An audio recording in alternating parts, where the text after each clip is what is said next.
जो क्षीरसाई नारायण के चरण कमलों का चापन करे वो लक्ष्मी, और नारायण भी जिनके चरण कमलों का चापन करे ऐसी श्री जी, प्रिया जी, किशोरी जी, हमारी ठाकुरानी श्री राधिका रानी, वो श्री जो अपने भक्तों के दुख को देखकर महाराज कृपा करने के लिए दौड़ी दौड़ी चली आती, ऐसी श्री जी, ऐसी प्रिया जी। महाराज जब तक कढ़ाई गरम ना, आप लोग ठंडे ठंडे आ जाते, कढ़ाई थोड़ा गरम गरम तभी तो आनंद आएगा। बोले राधा रानी सरकार की जय हो। महाराज ठीक है, चलो अभी है, अभी तो 4-5 दिन और है, धीरे धीरे कढ़ाई गर्म हो ही जाएगी। जब उनकी कृपा होगी तो ठंडा गर्म सब कुछ मिलेगा। तो महाराज हमारी किशोरी जी ब्रजभान दुलारी, और कई बार ऐसा होता है ना कि देवी जी लोग अगर कोई सिद्ध संत अच्छे महाराज जी मिल जाए, अरे वो कहती हैं अरे प्रणाम महाराज प्रणाम, फिर महाराज जी कहते हैं अरे हाँ हाँ ठीक है प्रणाम प्रणाम। बोली कि महाराज ऐसा कोई चूर्ण है या ऐसी कोई जादू की छड़ी है या ऐसा कोई मंत्र है जिससे हम अपने स्वामी जी को बस में कर लें, और उनके सोने से उठने से पहले एक बार वो मंत्र, वो भभूति, वो छड़ी उनके सिर के ऊपर घुमा दे, और जैसे ही वो उठे तो हमसे सीधा पूछने लगे देवी जी आप क्या लेंगे, चाय लेंगे, कॉफी लेंगे, देवी जी हम आपके लिए क्या बनाए, खाने में आप भोजन में क्या लेंगे। ऐसी कोई चूर्ण, ऐसी कोई भभूति है जैसे हम अपने स्वामी जी को अपने बस में कर सके। ठीक इसी प्रकार गोपियां भी, भक्त भी, रसिक भी कहते हैं संतों से कि महाराज ऐसी कोई दिव्य चूर्ण, ऐसी कोई मंत्र है क्या जिससे हम ठाकुर जी को अपने वश में कर सके। तो संत कहते हैं, तो वो लोग कहते हैं क्या है, बोले राधिका चरण रे बैठो पलोटत राधिका पाए, क्योंकि वो निकुंज में ठाकुर जी राधिका रानी के चरणों को चापन करते हैं। आप सब विद्वत जन हैं, आप सब जानते हैं कि ये लीला जानते, ये कथा भी सुनी है आपने कि जब किशोरी जी थक गई थी, उनके पैरों में, उनके चरणों में दर्द हुआ था, तो तब निकुंज में जाकर ठाकुर जी ने, सेवा कुंज में जाकर ठाकुर जी ने राधिका रानी के चरणों का चापन किया, तभी से उस कुंज का नाम सेवा कुंज पड़ गया। जब हम वृंदावन जाते हैं तो वहाँ पे निधिवन की राधा रानी है और सेवा कुंज की राधा रानी। हमारे वृंदावन में सेवा कुंज की राधा महाराज बड़ा ही भव्य दिव्य, और माना जाता है कि अभी भी हर रात्रि में वहां पर ठाकुर जी और राधा रानी अभी भी रास रचाने के लिए आते। वैसे महाराज एक बात बताइए, इस गांव में कौन कौन वृंदावन गया है? एक बार हाथ उठाकर बताओ, कोई गया है क्या वृंदावन? कौन कौन गया है वृंदावन? अरे भैया वृंदावन जाने के लिए पूछ रहे हैं कौन कौन है, आप इतना भी मत शर्माओ। हम आगे की कथा में महाराज हम लोग वृंदावन भी चलेंगे, और श्रीमद् भागवत जी यहाँ पे विराजमान है, ठाकुर जी यहाँ पे विराजमान है, तो माना जाए तो यही ये ग्राम धमना धमना नहीं अपितु वृंदावन धाम ही बन गया है। बोलिए वृंदावन धाम की, बरसाना धाम जय हो। अब महाराज जब व्यास जी महाराज श्रीमद् भागवत की रचना की, व्यास जी महाराज को महाराज पहले बहुत असंतोष हुआ। उन्होंने 4 वेद, 6 शास्त्र, 17 पुराणों का भी महाराज रचना की, पर उन्हें संतोष नहीं हुआ, क्योंकि महाराज की अनेक धर्म ग्रंथ हैं, शास्त्र है, कलयुग में इनका मनन करने वाला, इनका चिंतन करने वाला कोई नहीं, अथाह सागर।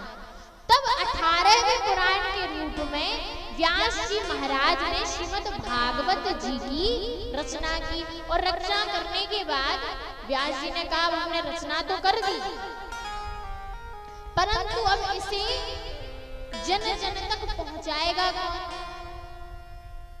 महाराज नारद जी ने सामग्री लाकर दे दी थी व्यास जी महाराज को। एक तो महाराज बाजार से सामग्री लाने वाला होता है, एक रसोईया होता है, भंडारी जी होते हैं, वो भंडारा बना के रख देते हैं। अब परोसने वाला भी चाहिए और महाराज ग्रहण करने वाला भी चाहिए। तो व्यास जी ने तो अपना काम, नारद जी ने अपना काम कर दिया, सामग्री लाकर दे दी। व्यास जी ने भी अपना काम कर दिया, बोले हमने तो रसोईया बन के भंडारा बना दिया। अब उसे परोसने वाला, जन जन तक पहुंचाने वाला भी चाहिए। तो जन जन तक पहुंचाने वाला था, तभी व्यास जी महाराज को स्मरण आया कि अरे हम परोसने के लिए किसी को ढूंढ रहे, हमारे घर में ही, हमारे गृह में ही तो हमारा पुत्र सुखदेव। पर महाराज सुखदेव जी महाराज बड़े दिव्य, जन्म लेते ही सीधे वन की ओर निकल गए और निराकार ब्रह्म की उपासना, निराकार ब्रह्म की सत्ता की उपासना करने लगे। अब व्यास जी ने सोचा कि परोसने वाला भी मिल गया, लेकिन ढूंढे कहाँ, पता नहीं कहाँ होगा। तो व्यास जी कह रहे हैं अपने 2-4 महाराज शिष्यों को बुलाया और 2-4 श्लोक रटा दिए और कहा कि पूरे वन में जहां जहां जा रहे हो वहां ये तुम्हें श्लोक गुनगुनाते हुए जाना है। बस ये 2-4 श्लोक सिखा जी कह रहे इन्हीं को रट्टू तोता की तरह इन्हीं को जपते चले जाओ। तो कौन से श्लोक? व्यास जी महाराज ने सूत जी महाराज ने एक श्लोक सिखाया, बोले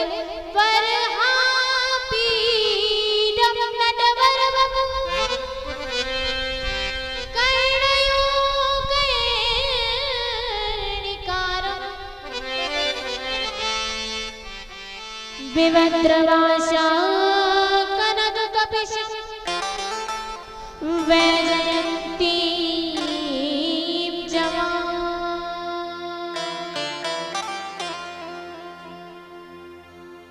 इतना श्लोक सिखाकर सूत जी महाराज से कहा कि अब तुमको यही श्लोक पूरे रास्ते में दोहराते हुए जाना। सूत जी महाराज बोले ठीक है महाराज, ठीक है। अब रास्ते में जा रहे हैं और बार बार इसी मंत्र का उच्चारण कर रहे हैं, क्या? वरहा पीडम नटवरो कर्णयो कर्णिकार विवद्रवाशा कनकी कपिशं वैजयन्ती जमाना। इसी मंत्र का जब सुखदेव जी महाराज ने सुना तो पहले तो ध्यान नहीं दिया, क्योंकि निराकार भगवान की निराकार सत्ता को मानते, ईश्वर का कोई आकार नहीं, केवल वो ओम ब्रह्म ही है, निराकार, कोई मतलब नहीं है। एक गुफा में जाकर बैठे, जब बार बार इसी श्लोक को सुना, वरहा पीडम, कितना सुंदर रूप है, नटवर नट की तरह। महाराज देखिए सबसे ज्यादा श्रृंगार 2 ही लोग करते, एक तो नट और दूसरा वर। महाराज जो दूल्हा होता है वो अपनी विवाह के समय कितना सजता है, पगड़ी भी पहनेगा, कुर्ता भी पहनेगा, शेरवानी भी पहनेगा, माला भी लगाएगा, शेरा भी पहनेगा, पूरा श्रृंगार वो विवाह के दिन एकदम सुंदर सा सज के तैयार हो जाता है। और दूसरा सबसे ज्यादा श्रृंगार कौन करता है? वो कहते हैं कि नट, नट जो नाचने वाले होते हैं महाराज, नट, वो सबसे ज्यादा श्रृंगार करते हैं। पर ये तो दोनों हैं नटवर, ये तो नट भी है और वर भी है, नटवर।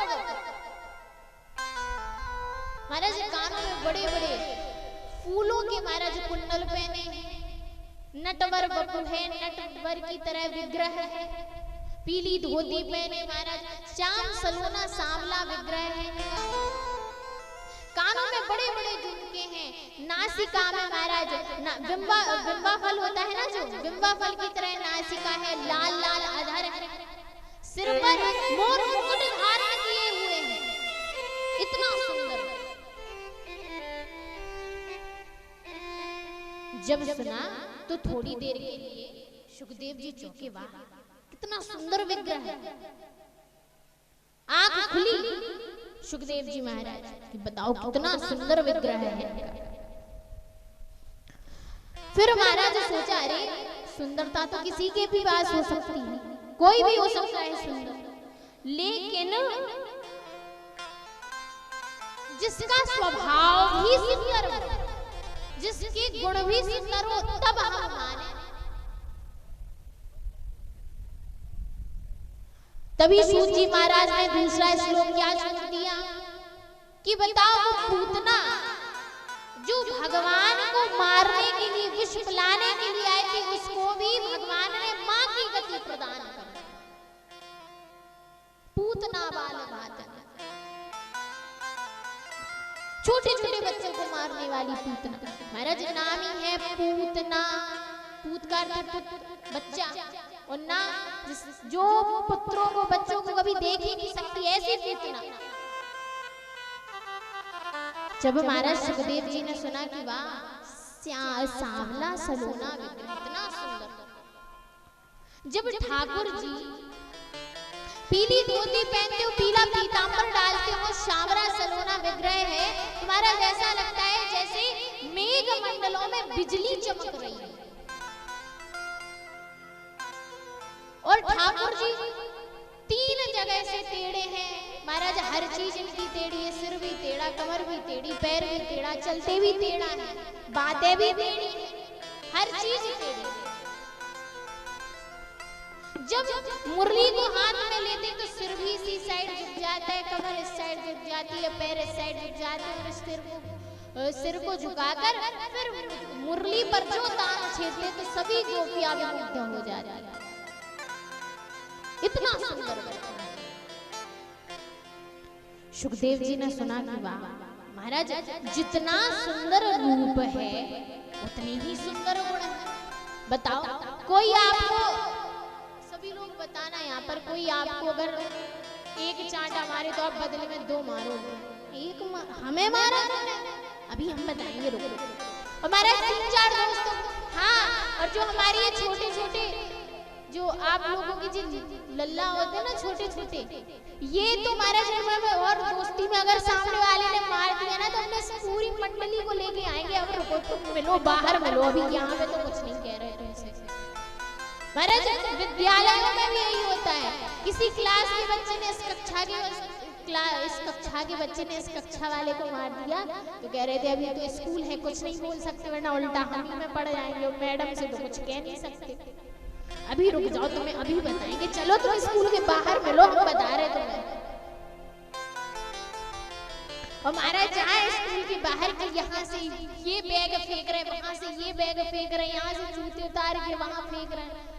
महाराज अब बताओ कि केवल एक चांटे में ये हाल है, वहां तो ठाकुर जी को पूतना एकदम विष लगाकर आई थी अपने स्तनों में कि आज इनका काम तमाम कर ही देंगे, लेकिन फिर भी ठाकुर जी का गुण देखो, उनकी सरलता देखो, उनकी सहजता देखो कि जो मारने के लिए आई थी उन्हें भी ठाकुर जी ने अपने माँ की गति प्रदान की, माँ जो गति यशोदा मैया की। ठाकुर जी कह रहे हैं तो क्या हुआ, अरे भले ही चाहे जैसे भाव से आई हो पूतना, लेकिन कर्म तो माँ वाला ही किया है।